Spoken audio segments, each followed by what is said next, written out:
नमस्कार। बहुत दिनों के बाद एक बार फिर से मैं संजय कुमार अनंत द मोटिवेटर आप लोगों के सामने अपनी भावनाओं को परिभाषित करने के लिए उपस्थित हुआ। आज समाज में चारों तरफ देखने पे यह आभास होता है कि सभी लोग, चाहे वो छोटे हों, बड़े हों, वृद्ध हों, सारे लोग किसी न किसी प्रकार के विचारणीय समस्या से ग्रस्त है और शायद इसीलिए वो समस्याओं के नाम से ही घबराते हैं। बच्चे वो भी जब देखते हैं कि एग्जामिनेशन हमारे बहुत पास में आ चुके हैं तो एग्जामिनेशन के नाम से ही डरने लगते हैं। ऐसे ही बड़े लोग, युवावस्था के लोग, वो कुछ हार्मोनल डिफेक्ट भी उनके अंदर होता है और कुछ उनकी पर्सनल सोच भी होती है कि जब वो समस्याओं के बारे में चिंतन करते हैं तो समस्याओं से उनका मन इतना ज़्यादा आच्छादित हो जाता है, नकारात्मक भावधारा से इतना वो प्रभावित होने लगते हैं कि फिर वो समस्या उनके सामने और भी ज़्यादा विकराल रूप से उपस्थित होती है। ऐसे ही काफ़ी प्रौढ़ लोग, मैच्योर लोग भी जब समस्याग्रस्त होते हैं तो उनको यही समझ में आता है कि पूरा मनुष्य जीवन ही, पूरा मानवीय यथार्थता ही समस्याओं से घिरा हुआ है। लेकिन ये समस्याएं वास्तव में केवल समस्याएं नहीं होती, ये समस्याएं वास्तव में हमें कुछ सिखाने के लिए आती है। चाहे वो किसी भी उम्र की समस्या, लेकिन वो कुछ ना कुछ हमें सीख देने के लिए आती है और वास्तविकता यही है कि वो सीख दे के ही जाती है। किसी बहुत बड़े फिलोसफर ने कहा है, बाधा सायुष्माना शक्ति। मतलब क्या है? इसका मतलब है कि जितनी बड़ी बाधा होगी उतना ही ज्यादा हमारा शारीरिक या मानसिक शक्ति का विकास होगा। हमारी शक्ति का विकास हमारे शारीरिक बल से नहीं देखा जा सकता है। हमारी शक्ति का विकास हमारे बाधाओं से लड़ने की क्षमता के ऊपर निर्भर है। हम किसी भी बाधा को किस तरह से ट्रीट करते हैं, किस तरह से हैंडल करते हैं, इस पे डिपेंड करता है।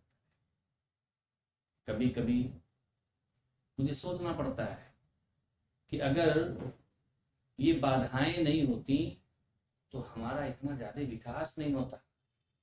अगर हम विचार करें बहुत पहले आदिम युग से, तो आदिम युग में क्या मनुष्यों के सामने समस्याएं नहीं थी? बहुत सारी समस्याएं थी, बहुत बड़ी बड़ी बाधाएं थी। उनको तो जानवरों का भी खौफ था, उनको आग का खौफ था, उनको पानी से भी डर था। वो जब चलते थे तो उनको हर पल हर क्षण बाधाओं का सामना।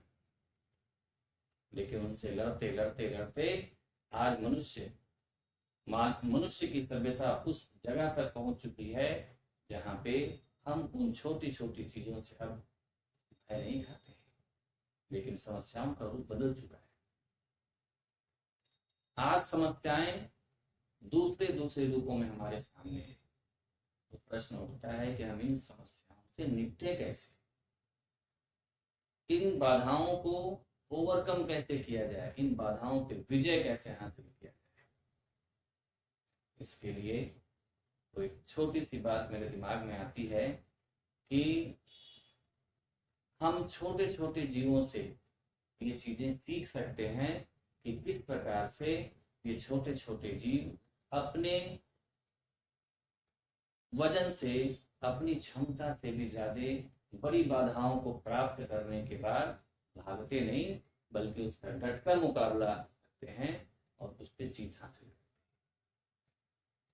हैं। मैंने सुना है कि किस प्रकार से एक छोटी सी चींटी अपनी वजन से कई गुना ज्यादा, कई हजार गुना ज्यादा भी वजनदार चीज को अपनी दिमाग की शक्ति से हैंडल कर। मैंने सुना है कि माउंट एवरेस्ट जैसे ऊंचे चोटी पे किस तरह से मनुष्य ने अपने दृढ़ इच्छा शक्ति और अदम्य साहस का इस्तेमाल करके विजय प्राप्त किया। मैंने सुना है कि सागर की अतल गहराई में किस प्रकार से मनुष्य ने अपने भय पे काबू पा करके सागर की अतल गहराइयों को नापने का हौसला दिखाया। बहुत सारे ऐसे उदाहरण प्रस्तुत हो सकते हैं जो ये बताते हैं कि हमको इन बाधाओं से डरना नहीं है, बल्कि इन बाधाओं का डटकर सामना करना।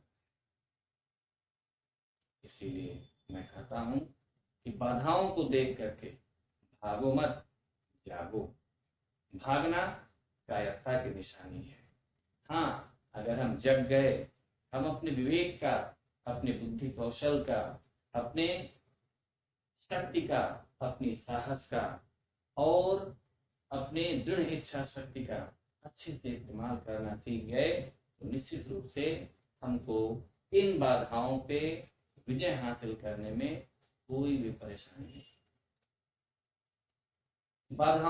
बाधाएं चाहे किसी भी रूप की हो, किसी भी प्रकार की हो, उन पे विजय हासिल करने के लिए सिर्फ और सिर्फ कुछ चीजों की आवश्यकता है। पहला है दृढ़ इच्छा शक्ति, जिसको हम सेल्फ डिटर्मिनेशन करते हैं, आत्मविश्वास भी हो।